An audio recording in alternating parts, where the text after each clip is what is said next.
जय जगन्नाथ सांग माने मु राजेश आपण माने देखुछंती रियल भूत कहानी।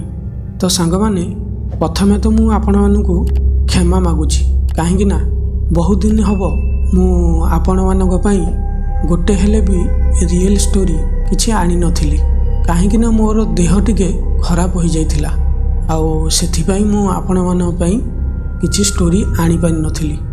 तो सांग माने आजिठू आपण मानक पाई सबुदिन गोटे लखा वीडियो जहाँकि रियल स्टोरी मु आपण मानक पाई आनिकी आसीबी। आपण मानक पाखरे जदि किछि रियल स्टोरी थाए ताहले मते शेयर करि परिए।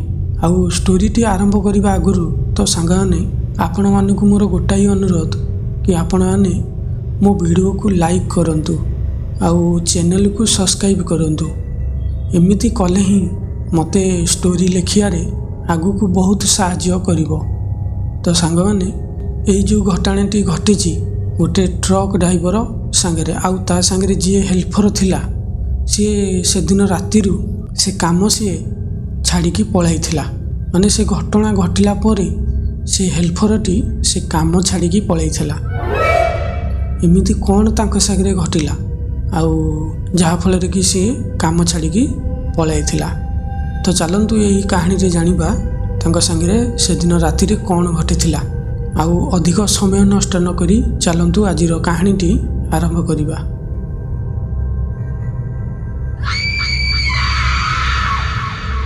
नमस्कार, मो ना दीपक, मु जने ट्रक ड्राइवर आउ मो हेल्पर जी माने मानस मते छाड़िकी माने मोरी गाड़ी छाड़िकी से आज की 5 वर्ष हला कुआड़े भी जाए नहीं।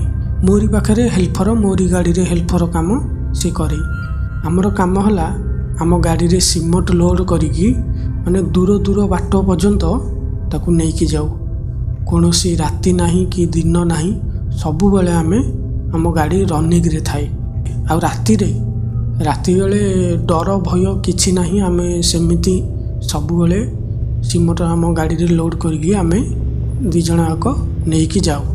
एमिति भितरे आम सांगरे एमिति किछि घटना घटिଯିब माने से दिन रात्रि जहाँ घटिला कि आपण माने सुनिले आपण को पाद तलु माटी खसीଯିब।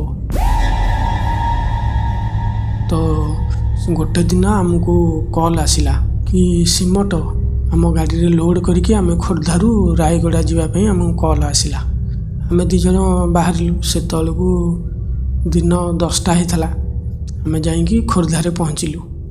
खोर्धारे पहुँचला परे खोर्धारे सेठी आम सीमेंट सब लोड कले आम गाड़ी रे आम कथबार्ता हलु सेठा आड्रेस आइलु आम जोठिकी जीवु बर्तमान रायगड़ा आड्रेस आइलु आनिकी आम सेठू बाहला आलू टाइम हो गली से संध्या 6टा सेठू आम बाहरला परे एमिति आम रास्ता कथा होइकी जाऊ कि बाटर गोटे होटल देखिले राति बेला आम खाईदबा एना तो 6टा होइची आ होटल देखिले आम खाइकी सेठी रेस्ट टिके नेइकी 5-10 मिनिट बसिकी तापर जिबा आउ एमिति भाबिकी आम मानस मोर मानस जी कि मो हेल्पर आउ मु आम 2 जण साथी होइकी गलु।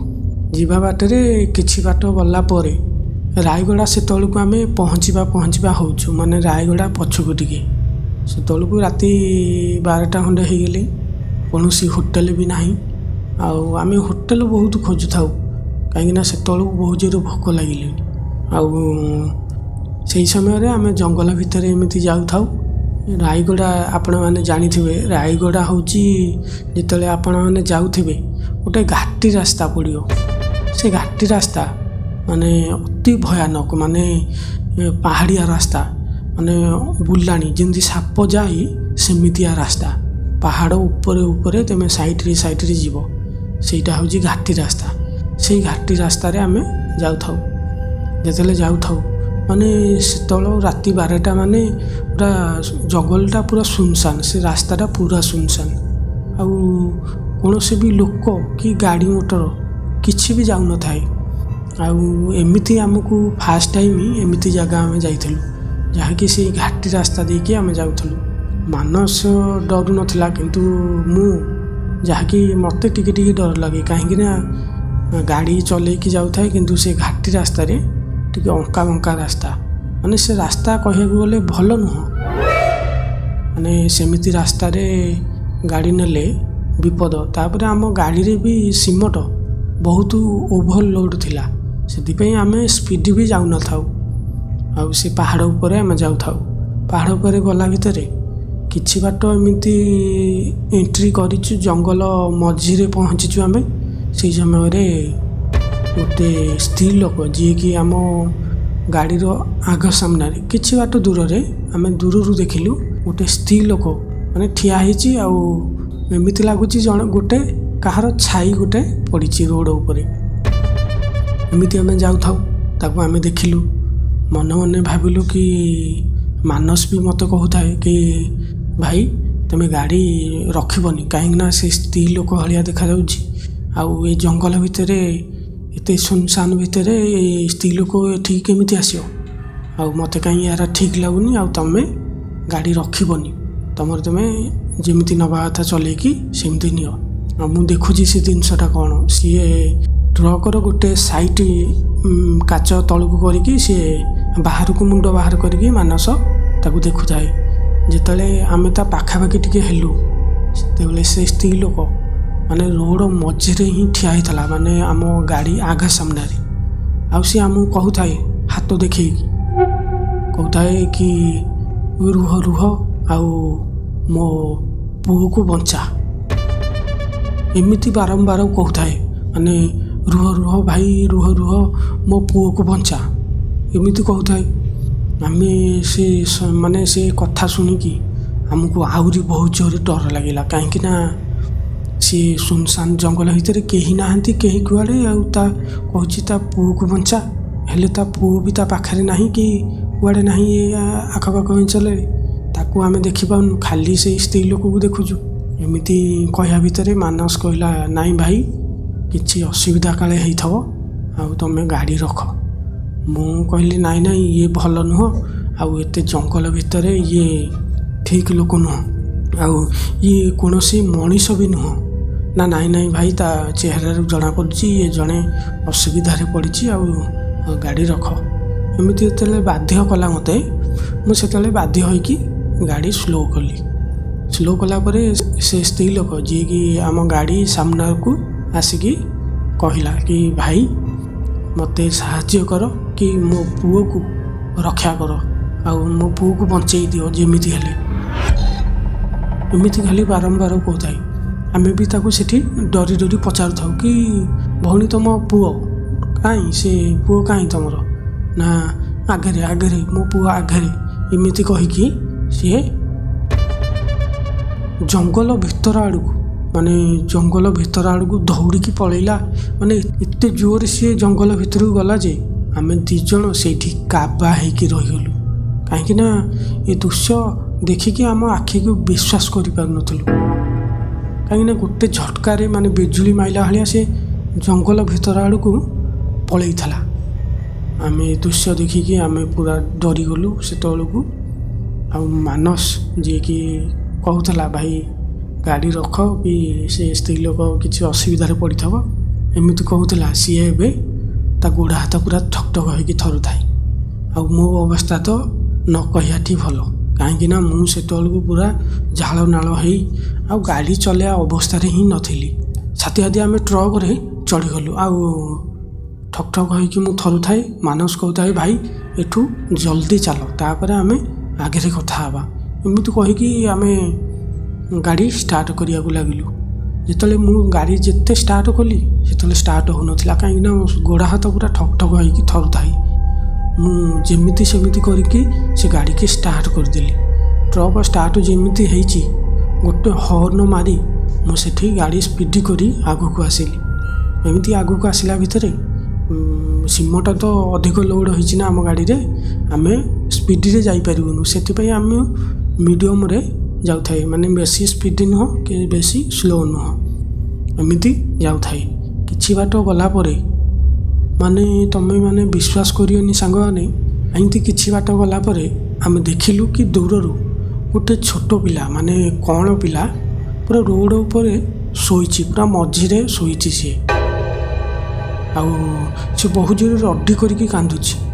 ମାନସ ଦେଖିଲା ଯେତେବେଳେ କହିଲା ଭାଇ ଇଏ କ'ଣ ଆଉ ପୁଣି ଇଏ କିଏ ଆଉ ଇଏ ଛୋଟ ପିଲାଟି ଜଙ୍ଗଲ ଭିତରୁ କେମିତି ଆସିଲା। ମୋତେ ଲାଗୁଛି ସେ ଏମିତି ମୋତେ ଡରି ଡରି କହୁଥାଏ କି ମୋତେ ଲାଗୁଛି ଭାଇ ଏ ଯେଉଁ ସ୍ତ୍ରୀ ଲୋକକୁ ଆମେ ଦେଖିଥିଲେ ସେ କୌଣସି ମଣିଷ ନଥିଲା ଆଉ ସେ ଅତି ଭୟଙ୍କର ଗୋଟେ ଚିଲୁଗୁଣି ଥିଲା। ମାନେ ଚିଲୁଗୁଣି ହିଁ ଏମିତି ମାନେ କାହାକୁ କିଛି ମାନନ୍ତିନି, ହଠାତ୍ ତମ ସାମ୍ନାକୁ ଚାଲି ଆସନ୍ତି। ସିଏ ଥିଲା ଚିଲୁଗୁଣି। ଆଉ ଏବେ ସେ ଯେଉଁ କହୁଥିଲା ଚିଲୁଗୁଣି ମୋ ପୁଅକୁ ବଞ୍ଚେଇ ଦିଅ, କିନ୍ତୁ ସେ ଛୁଆ ହେଉଛି ଏଇ ବୋଧେ, ଆଉ ତୁମେ ଗାଡ଼ି ଜମାରୁ ରଖନି, ଆଉ ନହେଲେ ଆମେ ଏଠି ବଞ୍ଚିକି ଯାଇପାରିବାନି। ମାନସକୁ ମୁଁ କହୁଥାଏ କି ଶୁଣେ ତୁ ପାଟି କରେନି, ମୁଁ ଗାଡ଼ି ନେଇକି ଯାଉଛି, ଆଉ ତୁ ବ୍ୟସ୍ତ ହନି। ଏମିତି ଯେତେବେଳେ ନେଇକି ଆମେ ଗାଡ଼ି ନେଇକି ଗଲୁ ସେତେବେଳେ ସେ ଛୋଟ ପିଲାଟି ବହୁତ ଜୋରରେ ରଡ଼ି କରିକି କାନ୍ଦୁଥାଏ ଆଉ ରୋଡ଼ ମଝିରେ ହିଁ ଶୋଇଥାଏ। ତାପରେ ଯେତେବେଳେ ଆମେ ସେ ଛୋଟ ପିଲାଟିର ପାଖାପାଖି ଟିକେ ହେଲୁ, ମୋତେ କାହିଁକି କେଜାଣି ଏସବୁ ଠିକ୍ ଲାଗିଲାନି। କାହିଁକି ନା ଗୋଟେ ଛୋଟ ପିଲା ଉପରେ ଗାଡ଼ି ଚଢ଼େଇକି ନେବାଟା କେତେ ବଡ଼ ଭୁଲ ଆଉ କେତେ ବଡ଼ ପାପ। ସେଥିପାଇଁ ମୁଁ ମାନସକୁ କହିଲି ଶୁଣେ ତୁ ଡରେନି, ଗୋଟେ କାମ କରିବା, ଆମେ ଗାଡ଼ି ସ୍ଲୋ କରିବା, ଦେଖିବା ଏ ଜିନିଷଟା କ'ଣ। ଯଦି ବି ଆମକୁ କିଛି ଠିକ୍ ଲାଗିବନି ତାହେଲେ ଆମେ ଏଠୁ ଗାଡ଼ି ନେଇକି ପଳାଇବା। ଆଉ ପିଲାଟା ଉପରେ ଏମିତି ଗାଡ଼ି ଚଢ଼େଇକି ଯିବାଟା ମୋତେ କାହିଁ ଠିକ୍ ଲାଗୁନି। ଆଉ ଗୋଟେ କାମ କରେ, ତୁ ଗାଡ଼ିରୁ ଓହ୍ଲା, ଯିବା ଦେଖିବା ସେ ଜିନିଷ କ'ଣ ଆଉ ସେ ଛୁଆଟି କାହାର ଆଉ କ'ଣ ହେଇଛି ତା'ର ଦେଖିବା, ସେ କେମିତି କ'ଣ ଆସିଲା ଏଠିକି ଆମେ ତ ଜାଣିନେ, ଯିବା। ଏମିତି କହିକି ମାନସକୁ ଯେତେବେଳେ କହିଲି ମାନସ ପୁରା ଡରି ଯାଇଥାଏ। ମାନସ ବି କହୁଥାଏ ନାଇଁ ଭାଇ ଯିବାନି ଆମେ ତଳକୁ। ମୁଁ କହିଲି ନାଇଁ ନାଇଁ ଟ୍ରକରୁ ଓହ୍ଲା, କିଛି ହେବନି, ଆଉ ଚାଲେ ଦେଖିବା ସେ କ'ଣ। ଆଉ ଏବେ ତ ଆମ ସାଙ୍ଗରେ ଆମେ ସେ ବିପଦରୁ ବଞ୍ଚିକି ଆଇଛେ, ଦେଖିବା କ'ଣ ହେଉଛି ଆଗକୁ, ଆଉ ଓହ୍ଲା ଗାଡ଼ିରୁ। ଏମିତି କହିକି ଆମେ ତଳକୁ ଓହ୍ଲେଇଲୁ। ତଳକୁ ଓହ୍ଲେଇଲା ପରେ ଆମେ ଯାଇକି ତା ପାଖାପାଖିରେ ପହଞ୍ଚିକି ସେ ଛୋଟ ପିଲାଟା ପ୍ରକୃତରେ ପୁରା ରଡ଼ି କରିକି କାନ୍ଦୁଥାଏ। ଜଙ୍ଗଲ ଭିତରେ ଆଉ କାହା ଶବ୍ଦ ନଥାଏ, ସେଇ ଛୋଟ ପିଲାର କାନ୍ଦିବା ଶବ୍ଦରେ ପୁରା ଦୁଲକୁଥାଏ ସେ ଜଙ୍ଗଲ। ଆଉ ସାଥି ଆମେ ସେ ଛୋଟ ପିଲାଟାକୁ ମୁଁ କ'ଣ କଲି, ତାକୁ ତଳୁ ଉଠେଇଲା ପରେ ମୋ କୋଳକୁ ଆଣିଲା ପରେ ମାନସ କହିଲା ଭାଇ ଇଏ ଛୋଟ ପିଲାଟି କେମିତି କ'ଣ ଏଠିକି ଆସିଲା ଆମେ ଜାଣିନେ, କିନ୍ତୁ ଏ ଛୋଟ ପିଲାଟାକୁ ଆମେ ଯେମିତି ହେଲେ ବଞ୍ଚେଇବା। ମୁଁ କହିଲି ଠିକ୍ ଅଛି, ତୁ ଗୋଟେ କାମ କରେ, ଆକୁ ଗାଡ଼ିରେ ଚଢ଼େ, ଆଉ ଆଗକୁ ଗୋଟେ ହୋଟେଲ ଅଛି, ସେଇ ହୋଟେଲ ପାଖରେ ଆମେ ରହିବା, এই ବିଷୟରେ ଆମେ କଥା ହେବା। ଆଉ କିଛି କଥା ହେଉନି, ଆଗେ ଚାଲେ ସେଠିକି ଯାଇକି ପ୍ରଥମେ ପହଞ୍ଚିବା, ଖାଇସାରିଲା ପରେ ସେଟା ଲୋକଙ୍କୁ ଏସବୁ କଥା କହିବା। ଛୋଟ ପିଲା ବିଷୟରେ ପଚାରିବା କି ଏ ଛୋଟ ପିଲାଟାକୁ କେହି କାଳେ ଜାଣିଥିବେ, ଏମିତି ପଚାରିକି ଆମେ ତାପରେ ଯିବା। ଏମିତି କଥା ହେଇକି ଆମେ ସେଠୁ ଗାଡ଼ିରେ ଚଢ଼ିଲୁ। ସେ ଛୋଟ ପିଲାଟାକୁ ବି ମାନସ ଧରିକି ଗାଡ଼ି ଉପରକୁ ଚଢ଼ିଲା ପରେ ଆମେ ମୁଁ ଗାଡ଼ି ଚଲେଇବା ଷ୍ଟାର୍ଟ କଲି। ଆଉ ମାନସ ସେଇ ପିଲାଟାକୁ କୋଳରେ ଧରିକି ସେଇ ଗାଡ଼ିରେ ବସିଲା ପରେ ସେ ଛୋଟ ପିଲାଟି କିଛି ସମୟ କାନ୍ଦିଲା ପରେ ଆମେ ଯେମିତି ତାକୁ ଧରିଦେଲୁ, ସେଠି ତା'ର କାନ୍ଦ ସ୍ଲୋ ହୋଇଗଲା। କାହିଁକି ନା ଏକୁଟିଆ ପଡ଼ିଥିଲା, ରୋଡ଼ରେ କେହି ନଥିଲେ। ଯେତେବେଳେ ଜଣେ ଲୋକ ଧଇଲା ତାକୁ, ସେତେବେଳେ ସିଏ କାନ୍ଦ ବନ୍ଦ କରିଦେଲା। କିଛି ସମୟଠି ମାନେ ତାକୁ ନିଦ ହୋଇଗଲା। ସେ ଛୋଟ ପିଲାଟାକୁ ନିଦ ଯେମିତି ହୋଇଗଲା, ତାକୁ କ'ଣ କଲା ମାନସ, ତା କୋଳରେ କିନା ଗୋଟେ ଆମ ଟୁଆଲୁ ପକେଇକି ତାକୁ ଶୁଆଇକି ଆମେ ସେଇଠୁ ଆଗକୁ ଚାଲୁଥାଉ। କିଛି ବାଟ ଗଲା ପରେ ଏମିତି ଜଙ୍ଗଲ ରାସ୍ତା, ପୁଣି ଏ ଛୋଟ ପିଲାଟି ଜଙ୍ଗଲ ଭିତରେ, ଆମ ମନରେ ବହୁତ ପ୍ରକାର କଥା ସବୁ ଗୁଳେଇ ଘାଣ୍ଟି ହେଉଥାଏ। ଆଉ ମାନସ ବି ପୁରା ଡରି ମୋତେ କହୁଥାଏ ସବୁ ପ୍ରକାର କଥା କି ଭାଇ କେମିତି କ'ଣ କରିବା, ଏ ଛୋଟ ପିଲାଟି। ମୁଁ ତାକୁ ବୁଝାଉଥାଏ କି ଶୁଣେ ତୁ ବ୍ୟସ୍ତ ହନି, ଆମେ ହୋଟେଲରେ ପହଞ୍ଚିଲା ପରେ ଆଗ ହୋଟେଲରେ ଆମେ ସେଠି କଥା ହେବା, ଆଉ ତୁ ବ୍ୟସ୍ତ ହନି। ମୁଁ ତାକୁ ଏମିତି ବୁଝେଇ ରଖୁଥାଏ, ହେଲେ ସିଏ କିନ୍ତୁ ବୁଝୁନଥାଏ। କାହିଁକିନା ତାକୁ ବହୁତ ଜୋରରେ ଡର ଲାଗୁଥାଏ। କାହିଁକିନା ଏତେ ସୁନସାନ ଜଙ୍ଗଲ ଭିତରେ ଛୋଟ ପିଲାଟି, ଯିଏକି ମାନେ କଅଁଳ ପିଲାଟି, ମାନେ କାନ୍ଦୁଥିବାର ଏକୁଟିଆ, ତା ପାଖରେ ବି କେହି ନାହାନ୍ତି, ଏ ଗୋଟେ ଆଶ୍ଚର୍ଯ୍ୟର କଥା। ଆଉ ସେଥିପାଇଁ ସିଏ ପୁରା ଡରି ଯାଇଥାଏ। ମୁଁ ବି ତାକୁ କିଛି ଡରେନି ବୋଲି କହୁଥାଏ। ଏମିତି ଗଲା ପରେ ମାନେ କିଛି ବାଟ ଆମେ ଯାଇଥାଉ, ଜଙ୍ଗଲ ମଝା ମଝିରୁ ଟିକେ ଆମେ ଆଗକୁ ପଳେଇଥିଲୁ। ମାନେ କିଛି ବାଟ ଆଗକୁ ଆସିଲା ପରେ ସେ ସମୟରେ ହଠାତ୍ ମାନେ ଗୋଟେ ଗନ୍ଧ ହେଲା, ମାନେ ଯେମିତି ଗୋଟେ ପୋଚା ସଡ଼ି ଯାଇଥିବା ଗୋଟେ ଦୁର୍ଗନ୍ଧ ଏମିତି ବାହାରିଲା। ମାନେ ଗୋଟେ ମଣିଷ ହଉ କି ଗୋରୁ ଗାଈ ହଉ ମାନେ ମରିଗଲେ ଯେମିତି ଗନ୍ଧ ହୁଏ, ଗୋଟେ ମଢ଼ର ଗନ୍ଧ ସେମିତି ଗନ୍ଧ ହେଲା। ମାନେ ମାନସ ଯେତେବେଳେ ମୋତେ ଅନେଇଥାଏ, ମୁଁ ବି ତାକୁ ଅନେଇଥାଏ। ଆମେ ଦୁଇ ଜଣ ଆଗ ପୁରା କାବା। ମାନସ ବି କହୁଥାଏ ଭାଇ କ'ଣ ଗୋଟେ ଗନ୍ଧ ହେଲା ଏତେ ଜୋରେ, ଗୋଟେ ମଣିଷ କି ଗୋରୁ ଗାଈ ମରିଗଲେ ଯେମିତି ଗନ୍ଧ ହେବ ସେମିତି ଗନ୍ଧ ହେଉଛି, ପୋଚା ସଡ଼ିଗଲା ଭଳିଆ। ମୁଁ ତାକୁ କହିଲି ଆରେ ହଁ ତ ସତରେ, ଆଉ ଏମିତି କ'ଣ ଗନ୍ଧ ହଠାତ୍ ଆଇଲା, ତୁ ଟିକେ ଦେଖିଲୁ। ସିଏ ସେଇ ଟ୍ରକରୁ ମୁଣ୍ଡ ବାହାର କରିକି ମାନସ ଦେଖିଲା ଯେ କେହି କୁଆଡ଼େ ନଥିଲେ କି କିଛି ଦେଖାଗଲାନି ଆମକୁ।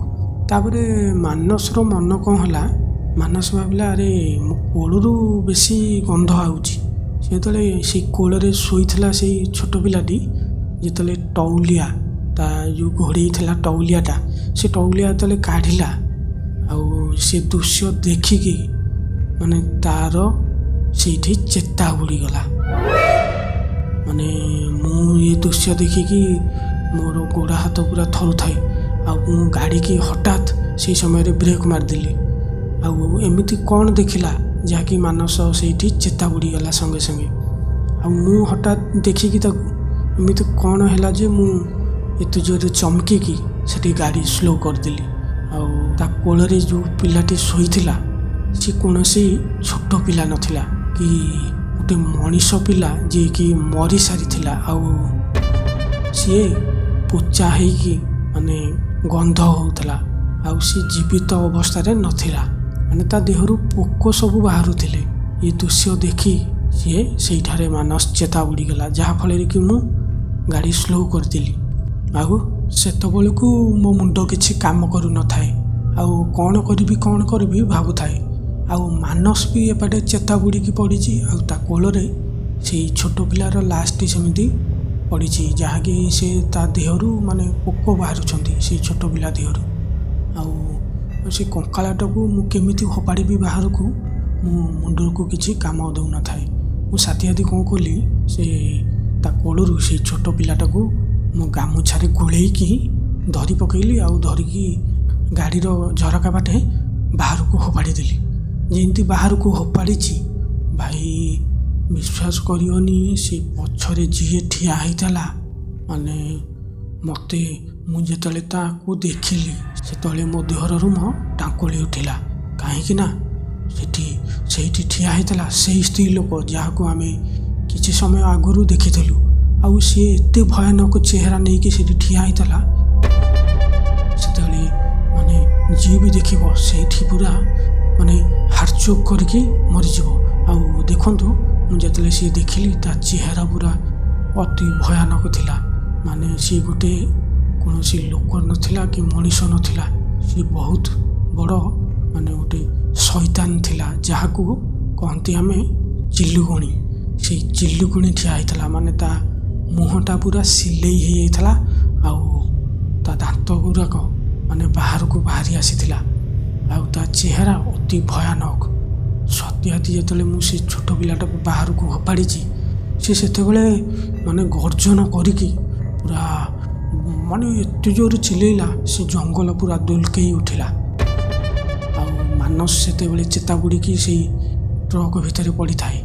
ଆଉ ମୁଁ ସାଥି ସେ ଚେହେରା ଦେଖିକି ମାନେ ମୋ ମୁଣ୍ଡଟା ସଡନ ବୁଲେଇ ଦେଲା। ମାନେ ଏତେ ଭୟାନକ ଦୃଶ୍ୟ ଥିଲା। ସିଏ ଯେତେବେଳେ ଗର୍ଜନ କରିକି ମାନେ ମୋ ଆଡ଼େ ମାଡ଼ି ଆସିଲା, ସେତେବେଳେ ମୁଁ ଗାଡ଼ି ସ୍ପିଡ଼ି କରିକି ଚାଲିଲି ଆଗକୁ।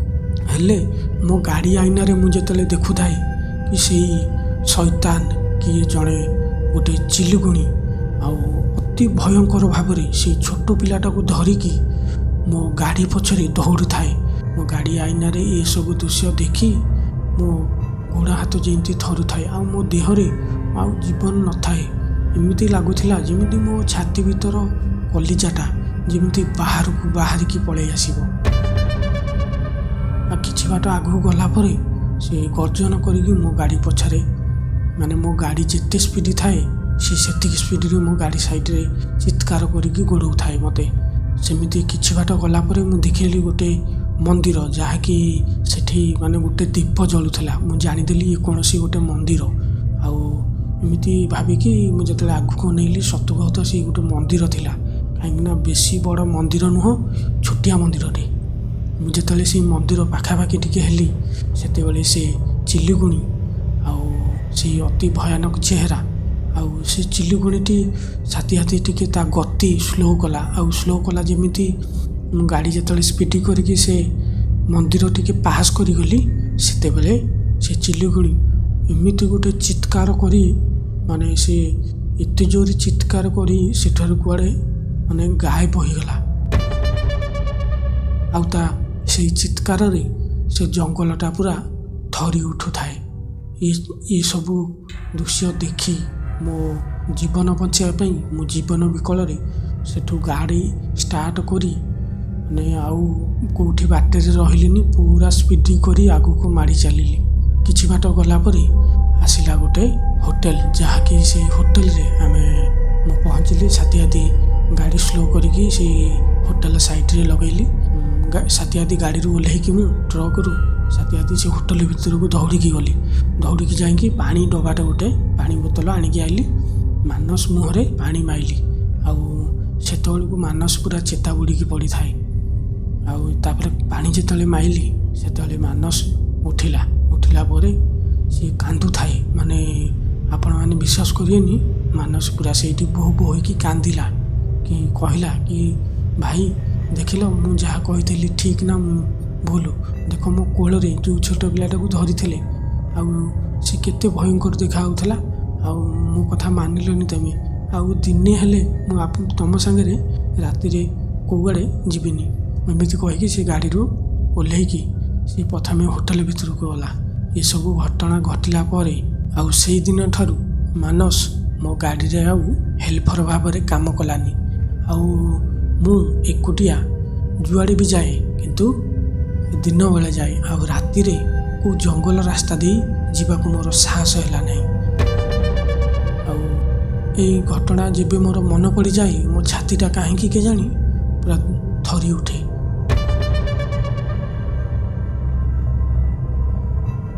ତ ସାଙ୍ଗମାନେ, ମାନସ ଆଉ ଦୀପକର ଏହି କାହାଣୀଟି ଆପଣମାନଙ୍କୁ କେମିତି ଲାଗିଲା କମେଣ୍ଟ ବକ୍ସରେ ନିଶ୍ଚୟ ଲେଖିବେ।